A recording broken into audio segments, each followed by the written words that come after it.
El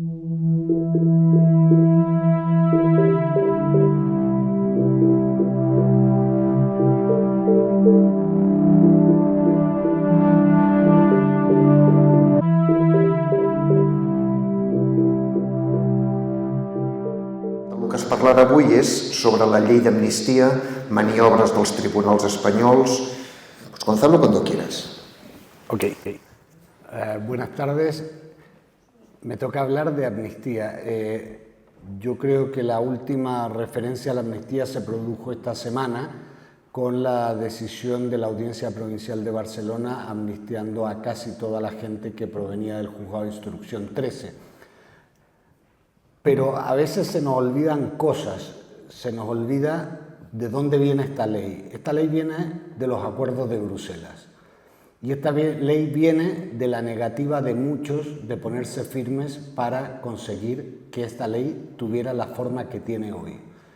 Y esta ley viene de una voluntad de solucionar la parte judicial de un conflicto que siempre debió mantenerse el ámbito de lo político.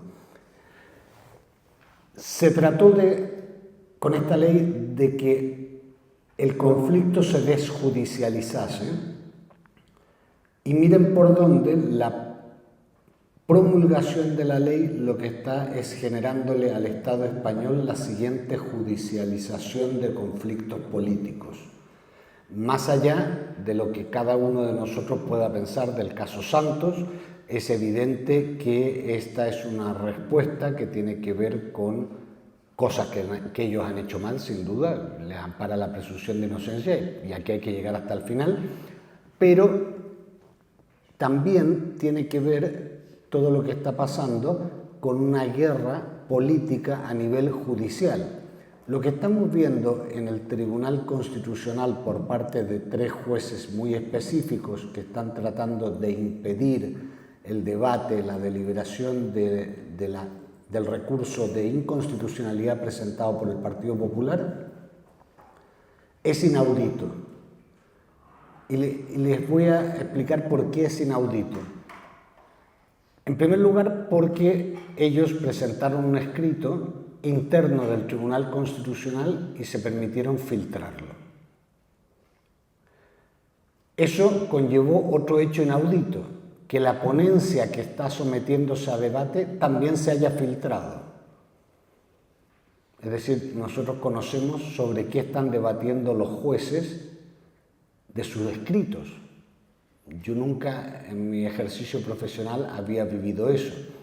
Pero es más, el día 15 de julio tenemos una vista de cuestiones prejudiciales ante el TJUE en Luxemburgo y por primera vez en todos los años que llevo trabajando en el TJUE, que son más años de los que llevo defendiendo al presidente Puigdemont, nunca me habían notificado una providencia en que me advirtiesen del deber de secreto, de los escritos procesales y de las comunicaciones con el tribunal. Esta vez sí venía esa advertencia.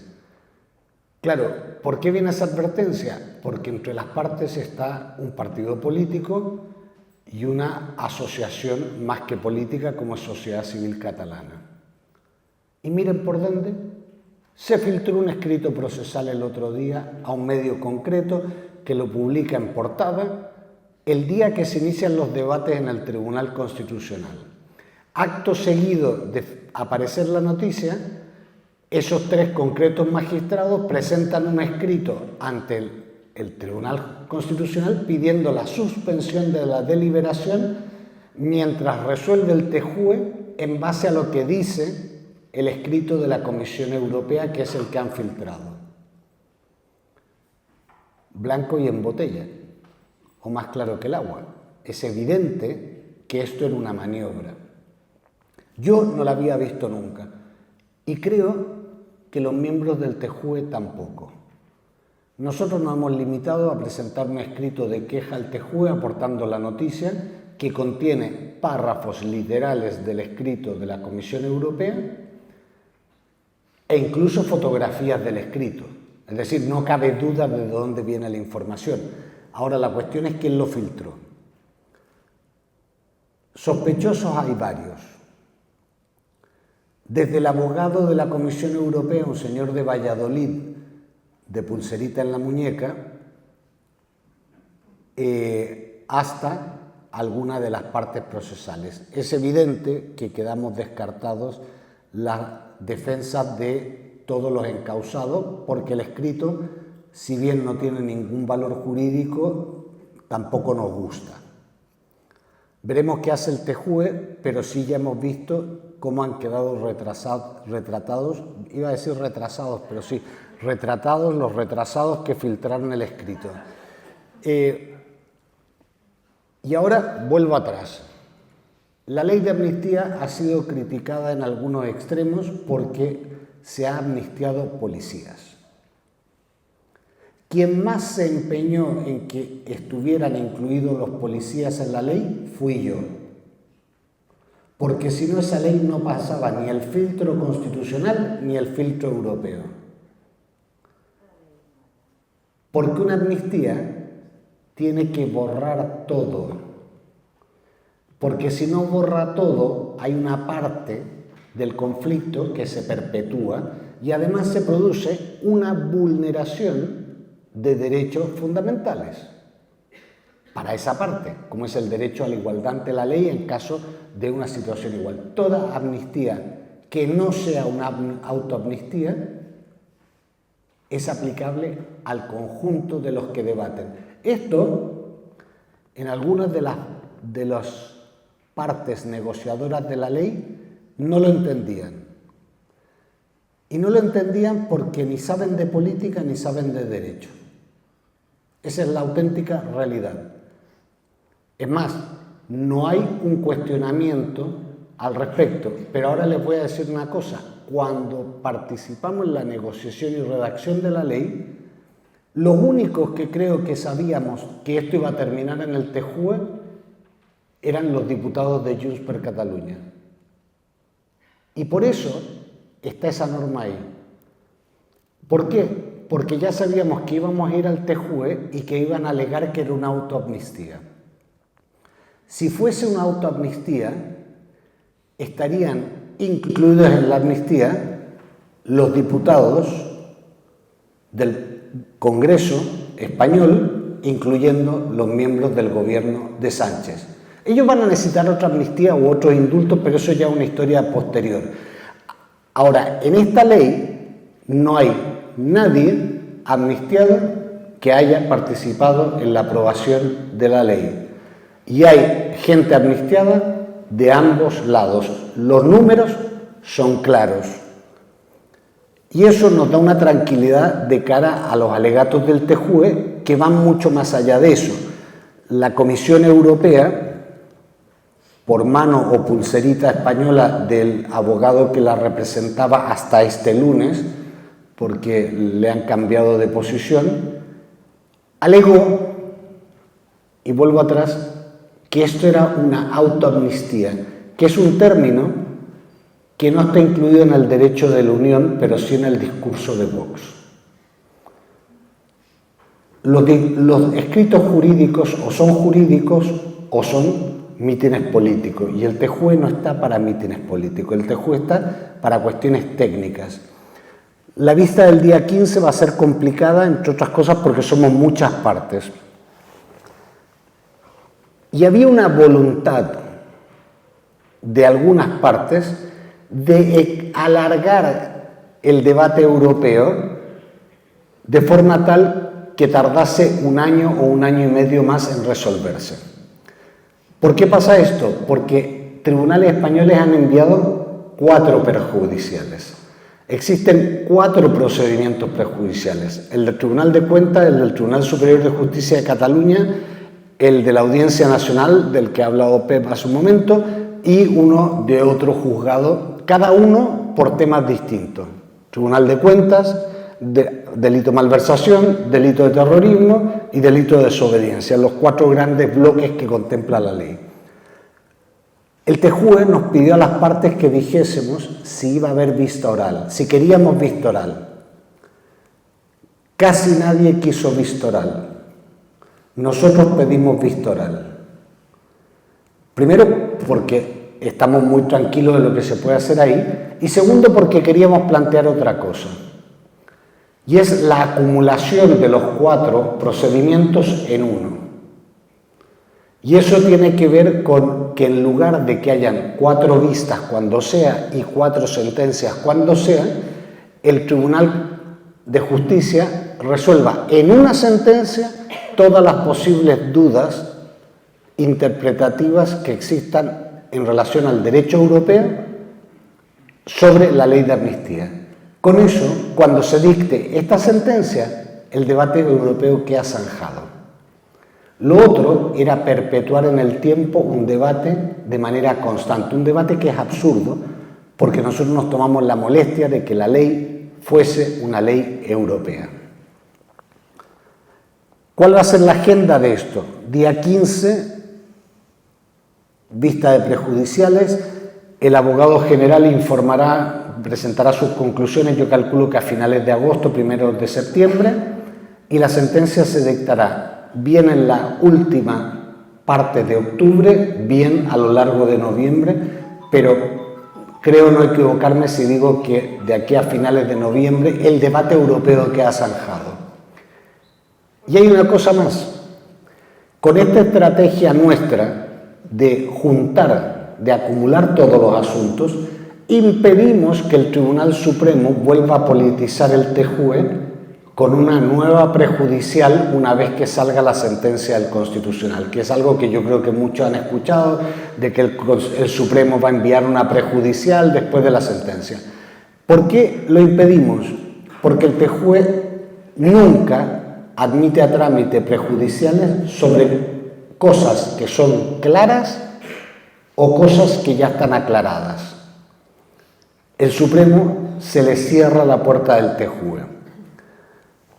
Ahora bien, en el plano estatal, el día 24, el Tribunal Constitucional ha dicho que el 24 de junio, si España sigue existiendo para esa fecha y no se han matado entre ellos, va a dictar una sentencia referida al primer tema de la ley de amnistía, que es el recurso de inconstitucionalidad presentado por el Partido Popular y por algunas comunidades autónomas.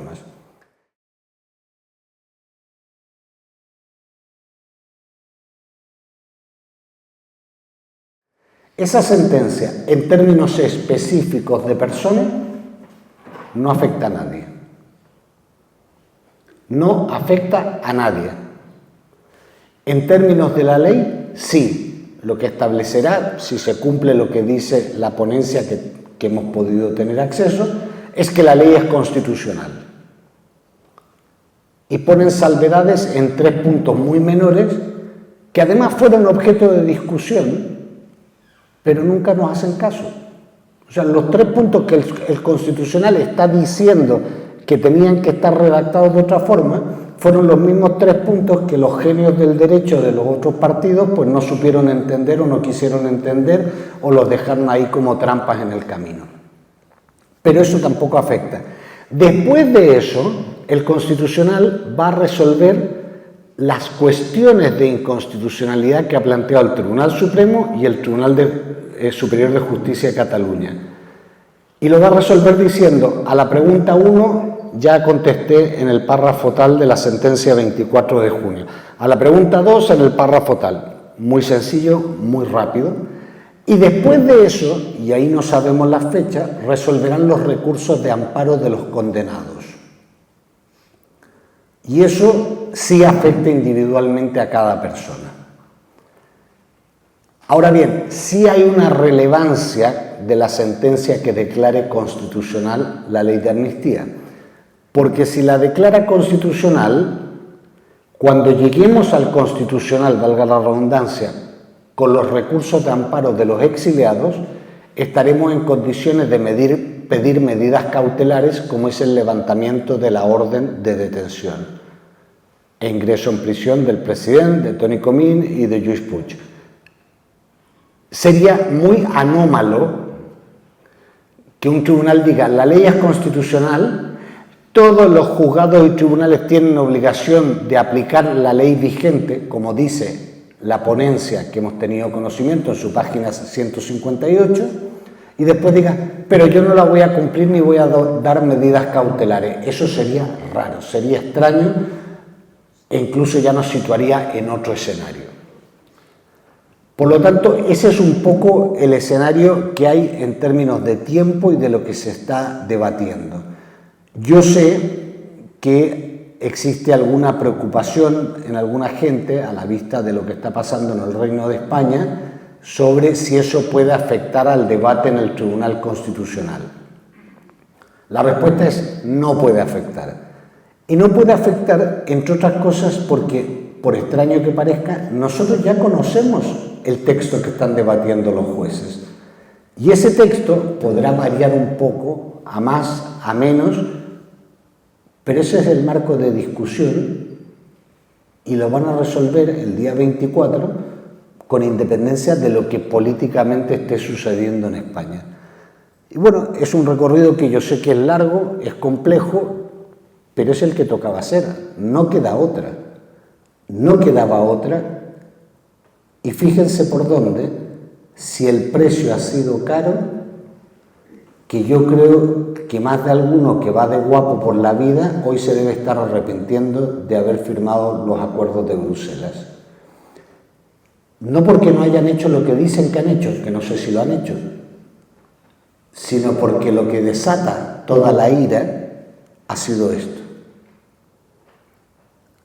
Ha sido esto y eso pues está ahí, eso es un éxito del independentismo, un éxito que muchas veces no se reconoce porque no se comprende el daño que ha hecho a la unidad de España el que se haya aprobado y promulgado una ley de amnistía pensada como instrumento de resolución de conflictos. Ahora bien, yo creo, Santi, si te parece que abrimos turno de preguntas y que la gente seguramente tiene dudas de todo tipo. Santi dijo que las íbamos a limitar. Yo en realidad, si alguna cosa no la sé, no la voy a contestar. Pero lo que sí voy a pedir, y mi mujer y yo estamos haciendo grandes esfuerzos, aunque no se note, pediría que las preguntas sean todas en catalán, porque es la única forma en que aprendamos, ¿no?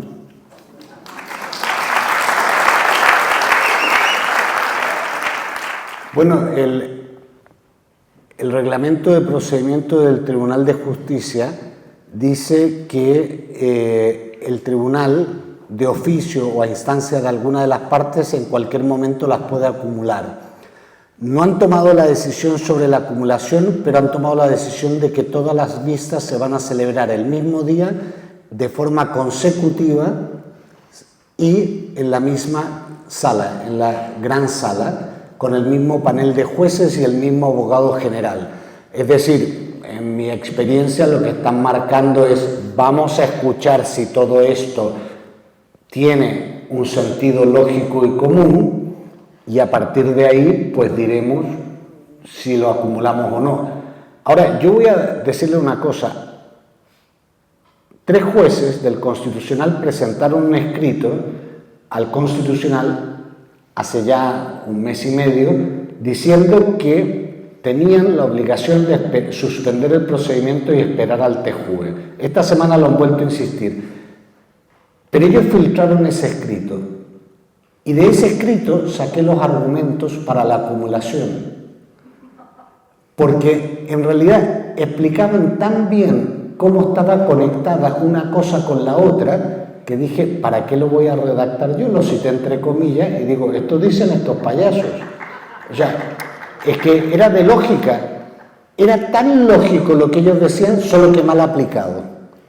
Y por eso nosotros creemos que se va a hacer, al final se va a hacer una resolución de acumulación muy breve y va a haber una única sentencia en los 4 asuntos, ¿no?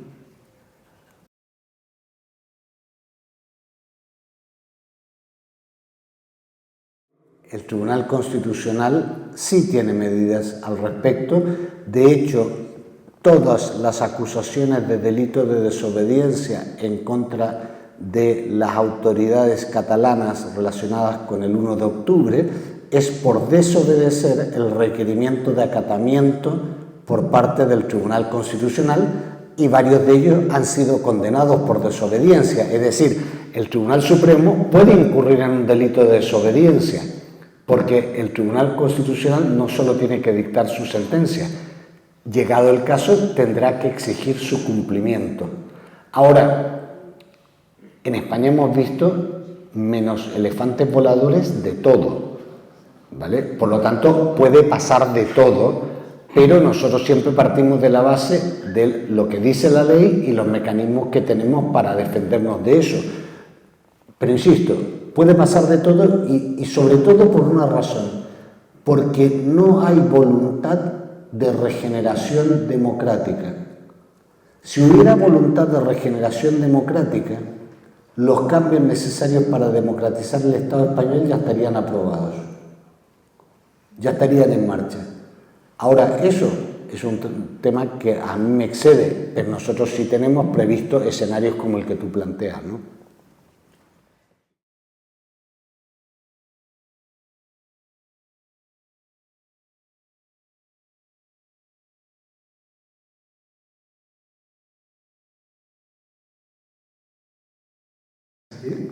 A ver, una ley de amnistía no hace desaparecer los hechos, lo que hace es desaparecer la responsabilidad penal por los hechos, ¿vale? O sea, dicho a bote pronto, no quiere decir que una conducta pase a estar permitida, pero tampoco conozco ningún proceso de independencia que se haga en base a conductas permitidas.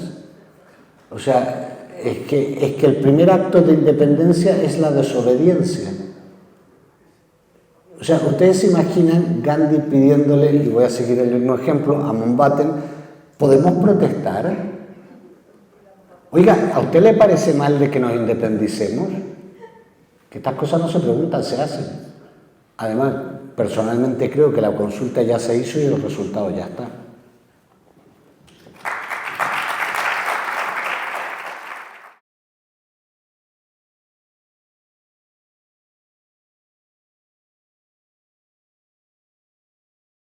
A ver, en estos momentos yo diría que España no es homologable con una democracia europea. A partir de ahí, pues podemos analizar organismo por organismo. Insisto, en España lo único que no hemos visto son elefantes voladores y todas las mañanas miro por si acaso, ¿vale? Dicho lo cual, el sistema, la estructura del sistema permite que se llegue a un tribunal como el Constitucional español, no siempre con los conocimientos y la capacidad técnica para estar sentado en ese sitio y resolver estos temas. Jamás he visto que se cuestione la idoneidad de un juez del Tribunal Constitucional alemán. Y sin embargo, yo tengo serias dudas sobre algunos que han ocupado cargo en el Tribunal Constitucional español, porque, insisto, el problema es de homologación estatal, que se ve reflejado en el Tribunal Constitucional, pero también en el Supremo, pero también en algunos TSJ. En España hace falta una reforma, después asumible perfectamente por Cataluña, en la cual el Poder Judicial sea un poder en formación continua, en evaluación continua. Es decir, que cuando una persona llegue a un cargo, todos sepamos que es porque los puntos que ha ido acumulando a su carrera son más que el siguiente de la lista. Y aquí, de repente, vemos que llega a un cargo una persona que está en un escalafón que nadie sabe cómo se conforma, pero en lugar 300, antes que uno que esté en el octavo. Bueno, yo no soy de letras, pero hasta ese control de números, yo soy de letras, pero, hombre, del octavo al 300 y pico, me da la sensación que se han saltado algunos. Pero, sin embargo, tampoco tenemos claro cómo se conforman esos estándares y esos puntajes, esos baremos, porque no se corresponden con formación. Hay sistemas, y yo soy partidario del sistema alemán, en que llegar a juez ya cuesta, conseguir la titularidad cuesta más, y ascender cuesta no favores, sino estudio capacidad de formación permanente y sobre todo ir aprobando etapas y exámenes y evaluación por órganos independientes. Y eso, en el sistema federal alemán, por ejemplo, se hace por Estado federal, lo que sería en España por comunidad autónoma. Bueno, aquí no se podría presidir el TSJ de Cataluña sin tener una acabada formación en catalán, en derecho catalán, en derecho estatal y en derecho europeo. Pero eso sería evaluado a lo largo de todo el tiempo. Eso es algo que aquí falta y evidentemente también le falta al Estado español, ¿no?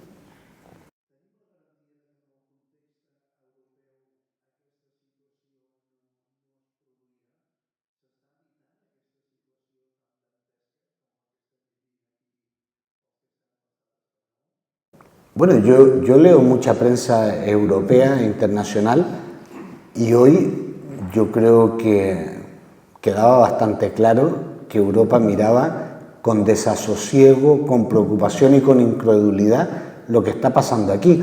Pero llevan muchos años mirándolo así. Cuando el presidente Puigdemont es detenido en Alemania, el presentador de la televisión no sabía ni cómo pronunciar su nombre. Al mes, yo iba caminando con el presidente por Berlín y se acercaban alemanes a pedirle selfies al presidente. ¿Por qué? Porque su detención allí internacionalizó el tema y permitió que se dieran cuenta de que esto, aparte de un país, un Estado con sol, era un Estado con graves problemas estructurales que no había logrado superar 40 años de dictadura. Porque hay gente que se siente mejor viviendo en blanco y negro. Y eso está muy anclado en las estructuras de poder en el Estado español.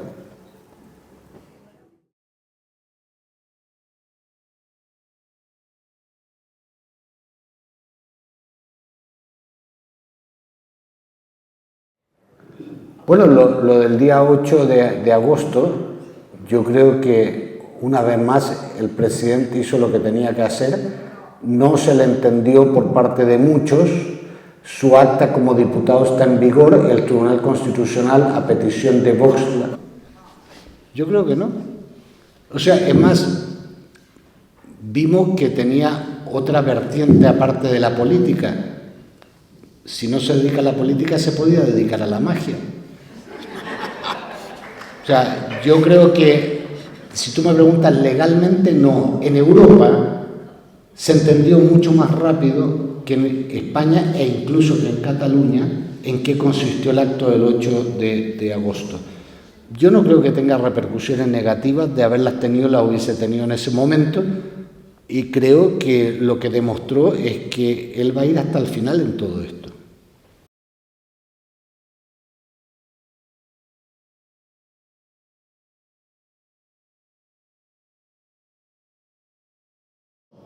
No.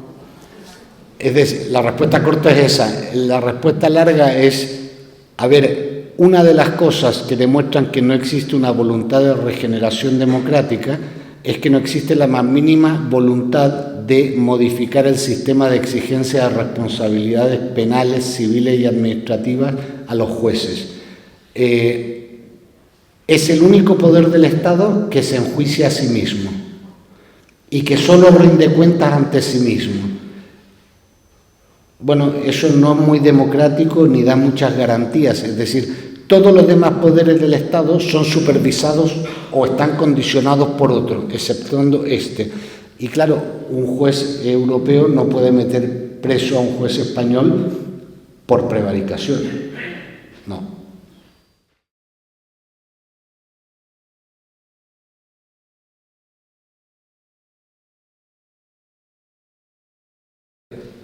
Esta es una pregunta que tiene trampa. La respuesta también la va a tener. El presidente ya regresó a Cataluña. Vino el 8 de agosto y nada impide que vuelva a venir. Ahora, creo que dentro de un proyecto político independentista como el que él tiene planteado, él tiene que venir como culminación de una estrategia política. Eso no depende de su abogado, sino de la estrategia política que él ha diseñado. Si tú me preguntas, ¿cuándo puede venir el presidente con riesgo cero? Mira, el Estado español es muy loco, está muy loco. Y en España hay mucha gente loca, es decir, riesgo cero desde el punto de vista de seguridad creo que no va a haber nunca. Desde el punto de vista jurídico estamos trabajando en ello, pero pasan cosas a veces que escapan a nuestro control. ¿Y qué quiero decir con ello? Si el 1 de octubre se celebrase ahora, fíjate, si el referéndum del 1 de octubre se celebrase la próxima semana, el Estado español no sería capaz de reaccionar, porque se están matando entre ellos, dentro de una trinchera se están disparando ellos, que es lo mismo que ha pasado los últimos años en la trinchera del independentismo. Entre autonomistas e independentistas en la misma trinchera disparándose. Ahora, probablemente el mayor éxito del independentismo consiste en lo que dije al comienzo de esta intervención. Consiste en la promulgación de la ley de amnistía que ha generado, y pongo comillas porque en España hablar de eso son palabras mayores, una suerte de guerra civil política entre nacionalistas españoles de izquierda y nacionalistas españoles de derecha, porque todos son nacionalistas. Unos se llaman constitucionalistas y los otros se llaman jacobinos. En el fondo es lo mismo, ¿vale? Porque promueven lo mismo. Ahora, creo que ante la desunión dentro del Estado español lo que correspondería es la unión dentro del independentismo. Pero puede que 7 años después del proceso, casi 8, ya tengamos claros los números del independentismo. Porque si a la cifra global le restamos el autonomismo, tal vez estamos en el independentismo. Es decir, había gente independentista que hoy son influencers del Partido Socialista con escaño de diputado por un partido que se presenta como republicano e independentista. O sea, son cosas un poco locas. Bueno, ese hay que restarlo de las cifras del independentismo. Ya sabemos para quién trabaja, ya sabemos dónde está. Dicho lo cual, pues yo creo que lo que hay que hacer es trabajar sobre la base de la unidad y sobre todo con las ideas claras. Las cosas no salen gratis. Los procesos de independencia no son indoloros, ni son rápidos, pero hay que seguir haciendo las cosas, si no, no se consigue. Es decir, sentado en el porche de casa, no vais a ver llegar un sobre que os diga ya no sois españoles. Eso no va a pasar. Eso se consigue de otra forma, se consigue en la movilización, se consigue en no caer en el desánimo, porque ha habido una estrategia de desmovilización del independentismo. No es que el independentismo esté desinflado, es que os han ido pinchando por todos lados para tratar de desinflaros. Y eso es una realidad, y eso es una estrategia. ¿Y sabes por qué han podido? Porque no os habéis mantenido firmes. Esa es una realidad y es culpa de todos nosotros, yo me incluyo. Pero esta culpa no se la echemos a los políticos. Esta culpa es de que si los políticos nos están tratando de desmovilizar, hay que superar a los políticos. Así de simple. Es que son cosas de pura lógica. Gandhi iba delante de los manifestantes, pero si se hubiese quedado parado, los manifestantes hubiesen seguido.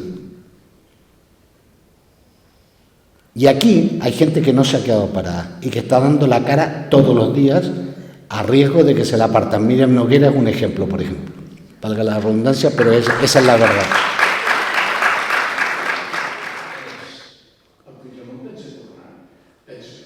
Esa es la pregunta. Vale. En primer lugar te voy a contestar. En primer lugar, si jamás lo van a permitir, estamos perdiendo el tiempo esta tarde y tú también. En segundo lugar, se ha se ha ganado el derecho a que te dirijas a él como presidente Puigdemont. Y a mí, que vengo de un país de tradición republicana, hasta aquellos presidentes que no me han gustado, siempre me he dirigido a ellos como presidente.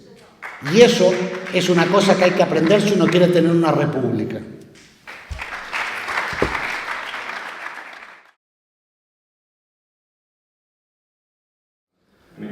A ver, por una parte mejor que la vuestra porque no soy español. Por otra parte, no tengo uno. He tenido 7 causas penales en estos últimos 7 años y medio por defender al presidente Puigdemont y por decir lo que pienso. El juicio oral que se siguió contra mí en la tercera de las causas que he tenido ha quedado visto para sentencia en marzo. Yo pienso que el juicio desde el punto de vista jurídico penal probatorio quedó muy bien, salí contento del juicio, veremos qué dice la sentencia. Es decir, soy consciente de los riesgos que se corren, pero fíjate por dónde, la última causa penal que me la abrieron el día 23 de julio de 2023. Un día domingo de elecciones, con un atestado policial presentado el día 21 de julio del 23 por Comisaría General de Información a las órdenes del señor Marlaska. Y lo que fue una causa absolutamente prospectiva en contra mía y en contra de mi mujer, se ha dictado auto de sobreseimiento hace un mes atrás y estamos esperando ver si la Fiscalía lo va a recurrir. Esa causa son las cloacas del Partido Socialista Obrero Español. La causa del 19 también, la causa del 20 también, la causa del 20 también, la causa del 22 también. Porque una de dos, o yo solo me dedico a delinquir, o los que se dedican a delinquir son ellos.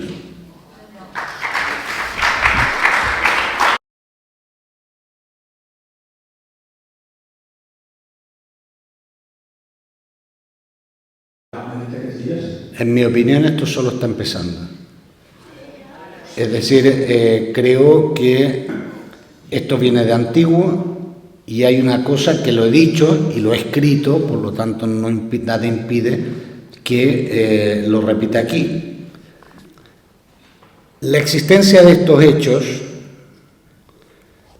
era conocida, estoy convencido, por el gobierno español.